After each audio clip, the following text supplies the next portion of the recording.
নমস্কাৰ আপোনালোক সকলোকে পুনৰবাৰ আপোন চৰ্চৰ অন্য এটা ভিডিঅ'লৈ স্বাগতম জনাইছোঁ। আপোনালোকৰ বাৰু জিঅ'ৰ এই পিটকিনি হটস্পটটো মনত আছেনে? মানে পৰ্টেবল জিঅ'ৰ এই হটস্পটটোৰ কথা বাৰু আপোনালোকৰ মনত আছেনে?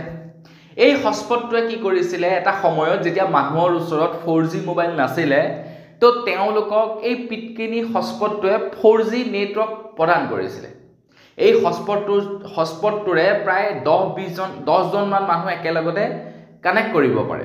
এইটো এটা কম দামত লাভ কৰা হটস্পট আছিলে, যাৰ নেকি মানে দাম দি 4G মোবাইল ল'বলৈ পইচা নাছিলে, তেওঁলোকে এই হটস্পটটো লৈ জিঅ' সিম কাৰ্ড এখন ভৰাই পিনে তেওঁলোকে 4G ইণ্টাৰনেটৰ সুবিধা লাভ কৰিছিলে। তো আপোনালোকে বাৰু ইউজ কৰিছিলে নাই কৰা কমেণ্ট ছেকশ্যনত জনাব। মই কিন্তু ইউজ কৰিছিলোঁ যেতিয়া নেকি মোৰ কোনো 4G মোবাইল নাছিলে। তো তেতিয়া মই মানে এই হটস্পটটো কাৰোবাৰ পৰা আনি কিনে ব্যৱহাৰ কৰিছিলোঁ, তেতিয়া 4G পাইছিলোঁ। বাকী ধৰি লওক যিবিলাকৰ 4G মোবাইল আছিলে তেওঁলোকে 4G নেটৱৰ্ক ব্যৱহাৰ কৰিছিলে, যাৰ পইচা আছিলে তেওঁলোকে কিনি ল'লে, যাৰ নাই সিহঁতে এইটো কিনিছিলে। কিন্তু মাজতে এই 4G হটস্পটটো বন্ধ হৈ পৰিলে, নাইকিয়া হৈ গ'ল, কাৰণ মানুহৰ ওচৰত 5G নেটৱৰ্ক আহি গ'ল, 5G মোবাইল ফোন আহি গ'ল। আজিকালি 4G নো চলাই কোনে? নৰ্মেল মোবাইল ফোন এটা 4G আহে, বাকী চবেই 5G মোবাইলেই ল'লে আজিকালি 4G মোবাইল নলয়। কিন্তু এতিয়া এই জিঅ' হটস্পটটো আপোনালোকৰ বাবে 5G ভেৰিয়েণ্টত মুকলি কৰিব বুলি জনাইছে। তো আপোনালোকৰ কাৰণে এটা বিৰাটেই ভাল খবৰ ঘোষণা কৰিছে জিঅ' কোম্পানীৰ ফালৰ পৰা। জিঅ'ই কৈছে যে আপোনালোকে এই হটস্পটটো পাৰ মন্থ 299 ৰিচাৰ্জ কৰিলে, মানে মিনিমাম 299 ৰিচাৰ্জ কৰি এই হটস্পটটোৰ জৰিয়তে আপোনালোকে বহুকেইটা লাভ কৰিব পাৰিব বুলি জনাইছে। তো আপোনালোকৰো যদি 5G মোবাইল ফোন নাই, আপোনালোকৰ যদি তাতে মানে ঘৰত ধৰি লওক আপোনালোকে কিবা কেমেৰা লগাই ৰাখিছে, বা ঘৰত ধৰি লওক আপোনালোকে কিবা কিবি লগাই মেলি ৰাখিছে, তেতিয়া আপোনালোকে এই হটস্পটটো ব্যৱহাৰ কৰিব পাৰে। এই হটস্পটটো আপোনালোকে ইউজ কৰিব পাৰে আপোনালোকৰ ঘৰৰ মানে ৱায়াৰলেছ কেমেৰাবিলাক চলাবৰ কাৰণে, বা ঘৰত বেলেগ মানুহবিলাকে যেনিবা ইউজ কৰিব বিচাৰিছে, তেওঁলোকৰ ওচৰত 5G নেটৱৰ্ক নাই প্ৰত্যেকৰ ওচৰতে, তো এইটো আপোনালোকে ব্যৱহাৰ কৰিব পাৰে। তো ফেচিলিটি অকণমান বেছিকৈ বঢ়াই দিছে। কি কি ফেচিলিটি পাব সেই সম্পৰ্কে আপোনালোকক এই ভিডিঅ'টোত জনাম।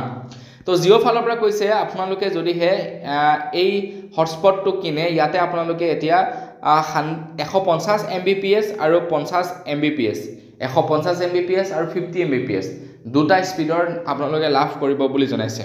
মানে ডাউনলোড স্পীড হ'ব আপ টু 150 Mbps আৰু আপলোড স্পীড হ'ব 50 Mbps। মানে কিবা বস্তু এটা আপোনালোকে ইণ্টাৰনেটৰ পৰা যদি ডাউনলোড কৰিব বিচাৰে, তেনেহ'লে লাভ কৰিব 150 Mbps, ঠিক আছে। আৰু যদি কিবা এটা বস্তু আপলোড কৰে, ধৰি লওক ফেচবুকত ভিডিঅ' এটা আপলোড কৰিলে, ইনষ্টাগ্ৰামত আপোনালোকে ৰিলছ এটা আপলোড কৰিলে, 50 Mbps স্পীডত আপলোড হ'ব বুলি জনাইছে। 150 স্পীডত ডাউনলোড হ'ব আৰু 50 স্পীডত আপলোড হ'ব, মানে পূৰা হাই স্পীড আপোনালোকে পাব। আৰু মোবাইলৰ তুলনাত একদম প্ৰপাৰ স্পীড লাভ কৰিব, মোবাইলৰ তুলনাত দেই, সেইটো কথা মনত ৰাখিব। তো তাৰ কাৰণে আপোনালোকে মিনিমাম 299ৰ পৰা ৰিচাৰ্জ কৰিব পাৰিব। 10জন ব্যক্তিয়ে এইটোত কানেক্ট কৰি নেট ল'ব পাৰিব বুলি জনাইছে। এতিয়া ৰিচাৰ্জসমূহৰ বিষয়ে আপোনালোকক জনাই দিছোঁ। ৰিচাৰ্জসমূহ হ'ব 299ত আপোনালোকে 35 GB ডাটা লাভ কৰিব, 349ত 50 GB ডাটা, 399ত 65 GB ডাটা আপোনালোকে লাভ কৰিব।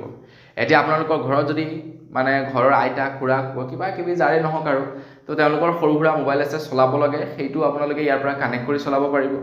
আপোনালোকৰ ঘৰত ৱাইফাই কেমেৰা লাগি আছে, কিবা লাগি আছে, ইয়াৰ পৰা আপোনালোকে কানেক্ট কৰি চলাব পাৰিব, ঠিক আছে। তো সৰু এটা কম্পেক্ট চাইজৰ এটা বেলেগ মোবাইল কিনি অনাতকৈ আপোনাৰ এটা কম্পেক্ট চাইজৰ এটা মানে হটস্পট কিনি আনি চলাই দিলে বছ চলি গ'ল আপোনালোকৰ। দামো বৰ বিশেষ নহয়, দাম আপোনাৰ 2000 পৰা 2500 টকাৰ ভিতৰত আপোনালোকে লাভ কৰিব।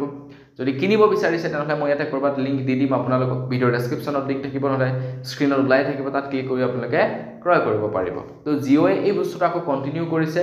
জিঅ'য়ে আকৌ উলিয়াইছে এই হটস্পটটো, খুব কম দামত আপোনালোকে লাভ কৰিব, এটা 5G মজা আপোনালোকে ল'ব পাৰিব, ঠিক আছে।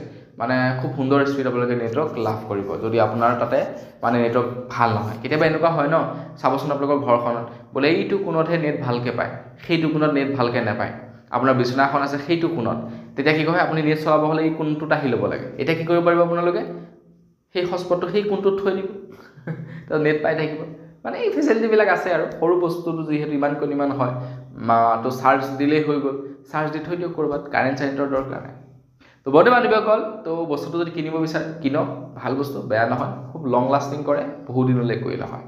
তো বন্ধুসকল বছ আজি ভিডিঅ' জনাবলগীয়া সৰু এটা ইনফৰমেশ্যন ইমানেই আছিলে জানি কেনে পালে কমেণ্ট ছেকশ্যনত জনাব যদি ভাল লাগিলে লাইক এটা কৰিব চেনেলটো ছাবস্ক্ৰাইব কৰা নাই ছাবস্ক্ৰাইবটো কৰি ল'ব পুনৰ এটা লগ পোৱাৰ ভিডিঅ' মাগিছোঁ ধন্যবাদ জয় অসম